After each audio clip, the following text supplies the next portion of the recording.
Sekarang pemerintah harus tegas.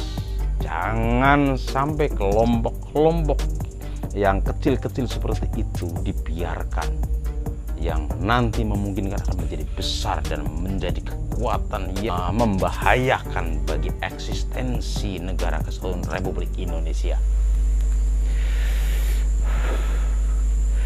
Wong cilik melu ngomong. Kula nuwun. Assalamualaikum warahmatullahi wabarakatuh. Om Swastiastu, Namo Buddhaya, Salam.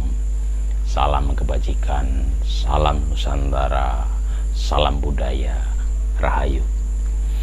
Hari ini saya membaca berita di sindesanews.com tentang pelaporan perbuatan kegaduhan yang dilakukan oleh kelompok Khilafatul Muslimin oleh PNIB kepada Polda Jawa Timur. Nah, siapa itu PNIB? PNIB adalah singkatan dari Pejuang Nusantara Indonesia Bersatu. PNIB melaporkan perbuatan kegaduhan ini kepada Polda Jawa Timur tentang apa yang dilakukan oleh kelompok Khilafatul Muslimin. Ini saya bacakan ya laporannya.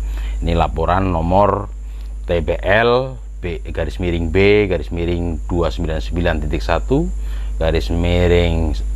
Romawi _2022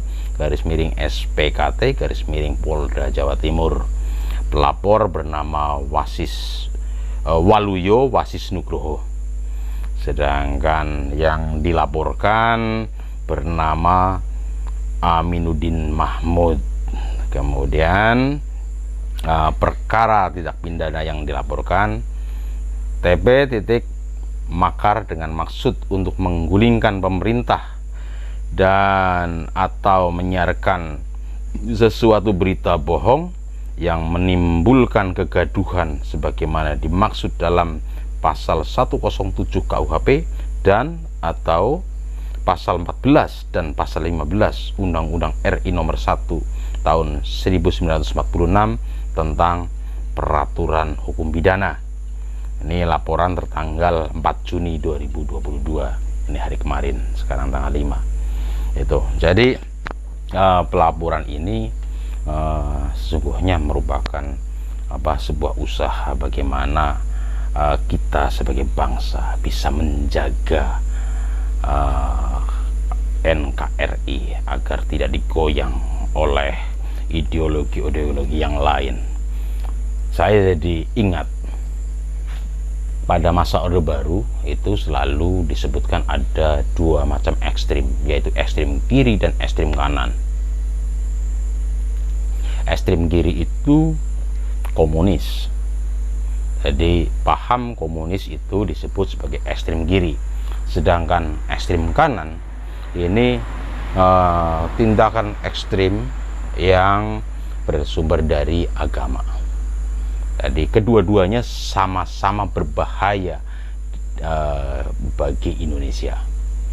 Maka pada era Orde Baru sospol itu selalu mentelengi, menjinggleng, memperhatikan agar ekstrim kiri maupun ekstrim kanan jangan sampai berbuat sesuatu yang bisa membahayakan, menjadi ancaman, tantangan, hambatan dan gangguan bagi Indonesia.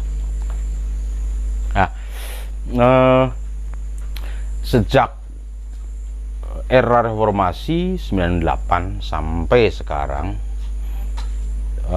ini persoalan ekstrim ini tidak pernah lagi dibahas. Tindakan-tindakan ekstrim tidak dianggap sebagai sesuatu yang berbahaya bagi NKRI, dan akibatnya banyak kelompok-kelompok ekstrim yang mengibarkan bendera yang unjuk gigi, bahkan secara terang-terangan ingin menggantikan ideologi Pancasila dengan ideologi lain. Ini sesuatu yang harus kita sikapi bersama-sama sebagai sebuah bangsa, karena apa yang terjadi ini semua akan berdampak. Meskipun kecil sekarang, mungkin kelompok-kelompok kecil dibiarkan akan menjadi besar. Ketika ini sudah menjadi besar, kita akan susah untuk bisa menyelesaikan, untuk mengatasi. Salah satu contoh yang pernah terjadi adalah gerombolan 212, gerombolan Munaslimin, pada saat menjelang Pilkada DKI beberapa tahun yang lalu, yang pada akhirnya FPI, HTI dibubarkan. Sekarang pemerintah harus tegas, jangan sampai kelompok-kelompok yang kecil-kecil seperti itu dibiarkan, yang nanti memungkinkan akan menjadi besar dan menjadi kekuatan yang membahayakan bagi eksistensi Negara Kesatuan Republik Indonesia.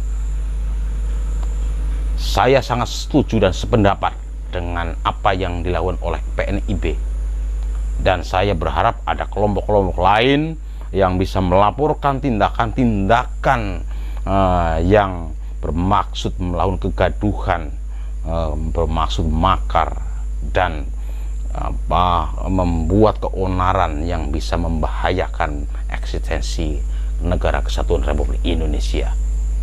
Mari bersama-sama kita melakukan penyadaran diri secara total sebagai bangsa, agar Indonesia semakin kuat, semakin maju, semakin hebat, sesuai dengan apa yang kita idam-idamkan. Itu menjadi tugas, kewajiban, dan tanggung jawab kita bersama-sama, setiap pribadi bangsa Indonesia. Jangan sampai ada seseorang, individu, atau sekelompok orang yang mengatasnamakan agama tertentu, mengatasnamakan kelompok tertentu, merasa paling benar, paling hebat, dan bermaksud akan menggantikan Pancasila sebagai satu-satunya ideologi bagi bangsa Indonesia.